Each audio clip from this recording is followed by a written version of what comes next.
প্ৰক্ৰিয়াটোকনো আমি কেনেকৈ আমাৰ শিক্ষা প্ৰক্ৰিয়াটোকনো আৰু কেনেকৈ আমি বাস্তৱায়িত কৰিব পাৰোঁ আৰু সফল কৰিব পাৰোঁ সৰু সৰু ল'ৰা ছোৱালীকনো আমি কেনেকৈ আৰু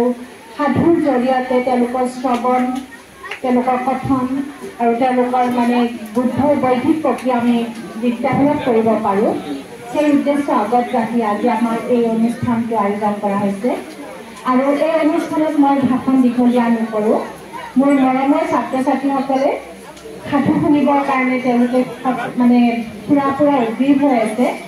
গতিকে মই আইতাক অনুৰোধ কৰিম এগৰাকী আইতাক তেওঁৰ